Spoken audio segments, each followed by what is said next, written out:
Hi students, இன்னைக்கு நம்ம exercise 6.2ல second sum with அதோட shortcut பார்க்க போறோம். First question பார்க்கலாம். A road is flanked on either side by continuous rows of houses of height 4√3 meter with no space in between them. A pedestrian is standing on the median of the road facing a row house. The angle of elevation from pedestrian to the top of the house is 30 degree. Find the width of the road. Question என்ன அப்படின்னா, ஒரு road இருக்குது, அந்த ரோடோட ரெண்டு சைட்ஸுமே some continuous row of houses இருக்கா. அதை பார்க்கறதுக்கு அப்படியே ஸ்ட்ரைட் லைனாக இருக்கா, கண்டினியூஸ் ரோ ஆஃப் ஹவுசஸ். அந்த ஹவுசஸ்க்கு இடையில ஸ்பேஸ் கிடையாது. அப்போ ஒரு வியூ பார்த்தோம் அப்படின்னா பார்க்குறதுக்கு ஒரு ஸ்ட்ரைட் லைனாக தெரியும் ரெண்டுமே. அதோட ஹைட் எவ்வளோ சொல்லியிருக்காங்க, 4√3 மீட்டர். ரெண்டோட ஹைட்டுமே சேம் 4√3 மீட்டர். ஒரு பெடஸ்ட்ரியன், ஒரு நடக்கிற ஒரு வாக்கிங் பர்சன் வந்து என்ன செய்கிறாருன்னா, ஹி ஸ்டாண்டிங் ஆன் மீடியன். அதுதான் ரொம்ப இம்பார்ட்டன்ட். ஸ்டாண்டிங் மீடியன்னா அந்த ரோடோட மிட் பாயிண்டில் நின்று என்ன செய்கிறாருன்னா அந்த ரோ ஆஃப் ஹவுசஸை ஃபேஸ் பண்ணுறாரு. அப்படி பார்க்கும்போது ஆங்கிள் ஆஃப் எலிவேஷன் பெடஸ்ட்ரியனுக்கும் டாப் ஆஃப் த ஹவுஸ்க்கும் ஆங்கிள் ஆஃப் எலிவேஷன் எவ்வளோ கிரியேட் ஆகுதா, 30 டிகிரி. இப்போ அந்த வித் ஆஃப் த ரோட் எவ்வளோ அப்படின்னு நம்மகிட்ட கேட்டிருக்காங்க. ஃபர்ஸ்ட் டயக்ராம் ட்ரா பண்ணிட்டோம். ஸோ என்னென்ன இன்ஃபர் பண்ணுறோம், AB ED or DEB the continuous row of houses.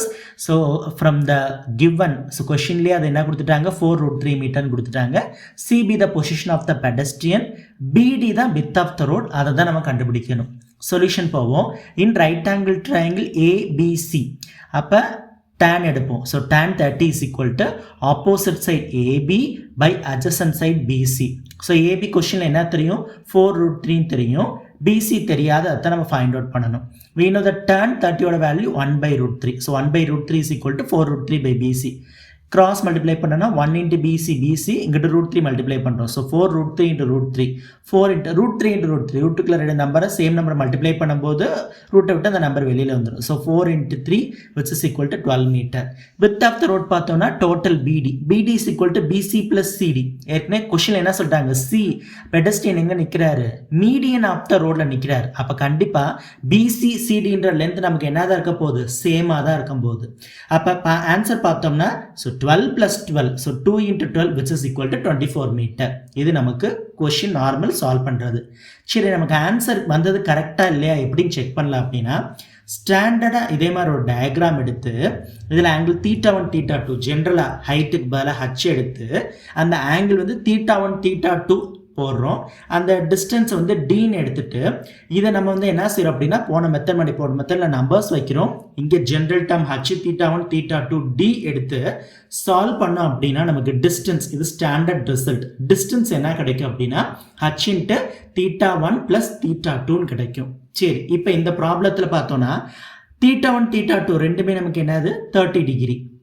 அதே மாதிரி ஹைட் ஹச் என்னது நமக்கு 4√3 மீட்டர். சப்ஸ்டியூட் பண்ணோம். D is equal to 4√3 into cot θ1 is 30 degree plus 30 degree. So cot 30 plus cot 30 2 cot 30 கிடைக்கும். நமக்கு தெரியும். ஸோ tan 30 ஓட வேல்யூ 1/√3, cot 30 இதை ரெசிப்ரோக்கல் பண்ணோம் அப்படின்னா √3. So 4√3 into 2 into 3. So 4 2s are 8, √3 into √3 8 3s are 24. So அப்போ நமக்கு கிடைச்ச ஆன்சர் கரெக்ட். ஸோ நார்மலாக வந்து அந்த மாதிரி ஸ்டாண்டர்ட் ரிசல்ட் யூஸ் பண்ணி நம்ம என்ன செய்யலாம், வெரிஃபை பண்ணிக்கலாம். ஸோ 1 மார்க் அந்த மாதிரி பர்பஸ் கூட இதை யூஸ் பண்ணிக்கலாம். தேங்க்யூ.